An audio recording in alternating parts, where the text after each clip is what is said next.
friend by simply saying, peace be still. He can calm the strongest wind.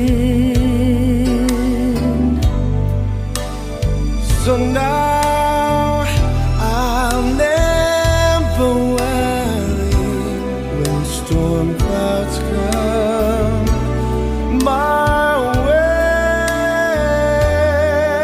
I know that He is near to drive away my fear, and I can smile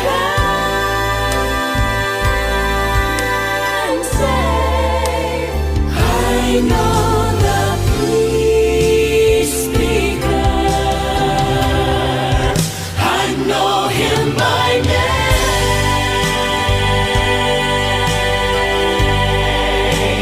I know the peace speaker. He controls the winds and waves.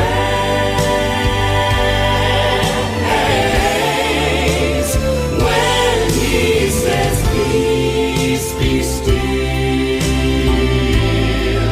they have to obey.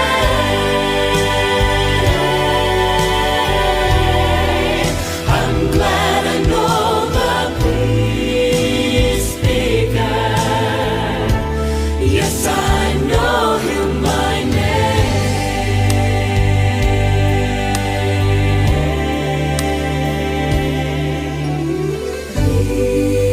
Peace, peace, wonderful peace, coming down from the Father above.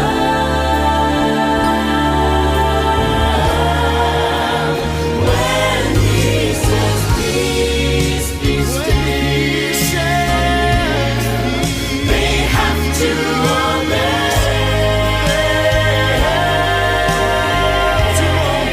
I'm glad I know the peace speaker. Yes, I know Him by name.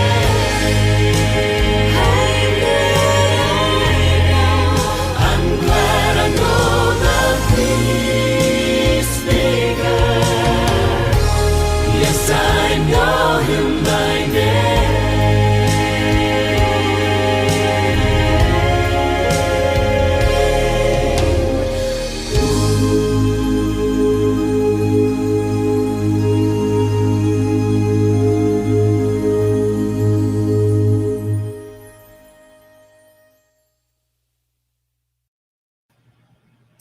Good afternoon, my fellow people, my fellow people from the ministry, and also my friends and members of the church. And I'm very happy to have you here again. Today, we have a very important topic to discuss. And the reason why we choose this topic is because, in certain ways, either to the right or to the left, is affecting our way to make decisions regarding to this extraordinary vaccine campaign that is facing the world at this moment. So before we go there, I want to share with you what is the legacy of the ministry for everybody that is either a member of the ministry or are thinking to be a member. Leave a legacy of hope. That is the way that we want to focus the ministry for everybody that is interested. It's just not another ministry. It's a legacy of hope. It's a compromise that we have with our members and everybody that is interested to become a member, that we work with our brethren to transform the moment of their passing into an opportunity to reach family and friend with the message of salvation. That's very important. And the blessed hope of the soon resurrection. This is something that we have to have very clear in our minds. And this is something that is facing the world, but at the same time, we have to let everybody understand that we are here with the sole purpose of bring people to the salvation through our God Christ. Now, let me introduce you with some chats. Wow, we have plenty of people in the chat. Let me see. Is Yvette Gonzalez is saying good afternoon. God bless you. Thank you, Yvette, for being with us. Also, Katia is saying blessings to all of us. Thank you, Carretero, for helping me with that. Also, we have other people. Luis Carretero is also saying, God bless my family. And well, we have plenty. While I'm talking, Carretero is helping me sharing all those chats with all of you. Now, there is many issues regarding to the vaccine. Some people think or are pro-vaccine, other people are against or con vaccine.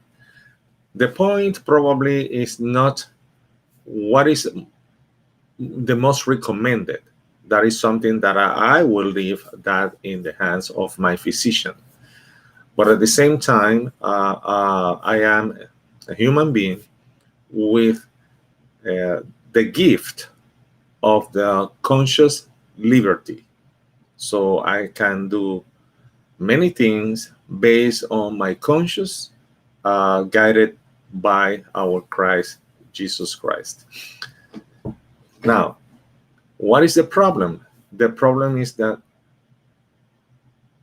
the vaccine create an issue right now where people are not very understanding. They don't understand all the philosophy and all the things that are behind the vaccination campaign. That's why we would like to share with you a little interview with Dr. Ben Carson. He is a Seventh-day Adventist, and he was part of the Trump administration uh, in the area of the housing and security, housing and security land, I should say. So I encourage you to enjoy this video. The video is talking in English, but subtitles in Spanish, so everybody will be able to see it and to enjoy it too. So, Carretero, the time is yours. You can show the video for us today. But the Seventh-day Adventist Church, as this document is written specifically as an appeal to the Seventh-day Adventist Church, of course, including and not at the exclusion in any way, shape, or form of our Christian brothers and sisters of other faiths, but the Seventh-day Adventist Church is a global church. We have members all over the world. And of course, this is a global crisis, this pandemic. And so members throughout the world are, even in some cases, actually experiencing more difficulty in other countries than maybe even here in the United States. We are seeing members and individuals who have these religious convictions, who have chosen for one reason or another not to get the vaccine, being unable to speak, receive an education, work, travel, and even the ability to buy and sell is being limited if one chooses to not accept the COVID vaccine. This is a problem, and we want to talk to some of our international guests as well. But I am very, very excited to introduce someone that many of you know who has just come into our stage, Dr. Ben Carson. Dr. Carson, what a pleasure to have you with us here today. For my entire life, I have been in awe of you. As a prominent neurosurgeon, I remember as a little girl reading the book Gifted Hands. In fact, you were one of the ones that inspired me to go into medicine. I'm an obstetrician and gynecologist, but Amen. you inspired me. I remember many, many years ago, you spoke at a camp meeting I was at. Of course, you've had much, much greater accomplishments than even that. And we're so happy and privileged that you joined us this evening. Dr. Carson, we had a question for you. In light of the United States Constitution and the Bill of Rights, and particularly as populations now who have chosen for one reason or another are experiencing mandates that are limiting their ability to make an income, to get educated, and just general well-being. What is your perspective on these mandates, sir? Well, that's a very good question because a lot of people think it's about vaccines and vaccinations. It's a much bigger issue than that. Remember that many people came to this country early on to try to escape from governments and monarchs who were always mandating things, telling them what they could do and what they couldn't do, what they could say, what they couldn't say. And we are in the process of opening the door for that to occur in this country. And once you open that door, it's very, very difficult to close that door back again. Having said that, we also must look at this from a scientific point of view. We can't let politics and ideology invade the laboratory, and that's what we've done, because we take people who have natural immunity, who've already had COVID, who have antibodies, and we say, that's not good enough. You still have to have the vaccination, even though we know that if you've had COVID already, it tends to affect more components of your immune system in a positive way, both IgG and IgA. So you get much more coverage, including mucous membranes, nasal cavities, and things like that, making it much less likely for you to spread the disease. So it makes absolutely no sense whatsoever to say that people with natural immunity still have to undergo vaccination if they don't want to. Now, this is not to say that vaccinations aren't good, particularly for elderly people and for people with comorbidities. But everything is done on the basis of benefits and risk. And of course, if elderly with comorbid, you have much higher risk from the disease than someone who, say, is a child who has very little risk. And we don't really know what the long-term impacts are of the vaccinations. Why would you subject them to that kind of risk? So, if we went back to using the standard types of benefit risk analysis that we do in medicine in general, we wouldn't be even having this problem. The reason we're having the problem is because we're so inconsistent. And that's what happens when you mix politics with medicine. And let me just go back and reiterate, as far as mandates are concerned, they have no place in a country that is supposed to be the land of the free, where people are able to make choices. And if you give people the real information and stop trying to coerce people or manipulate people, I have no doubt that they will make very good decisions. Thank you, Dr. Carson. And again, I cannot thank you enough for taking the time out of your very busy schedule to join us. And we have the highest regard and respect for you. Again, thank you for defending liberty of conscience for all.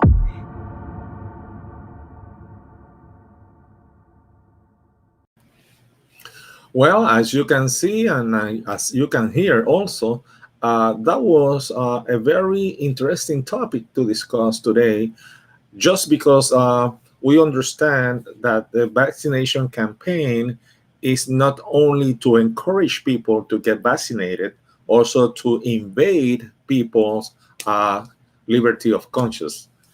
This is very important. And obviously, nobody is allowed to mandate or to enforce you to do something that you are not agree on, or vice versa.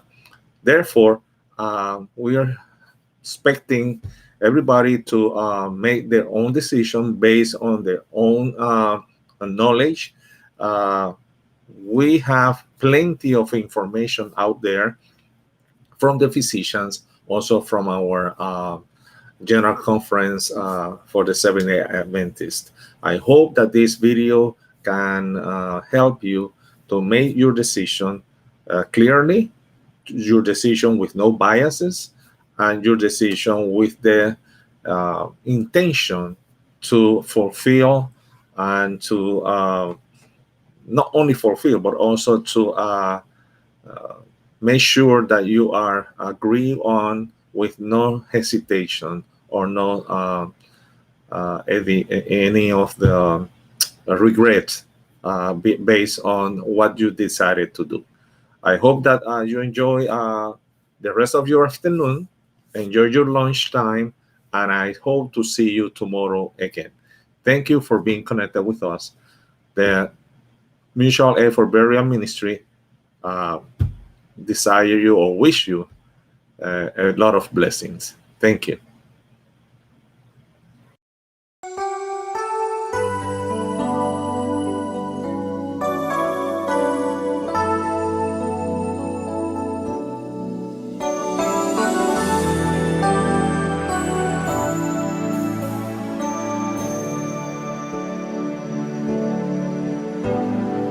Early will I rise and worship you,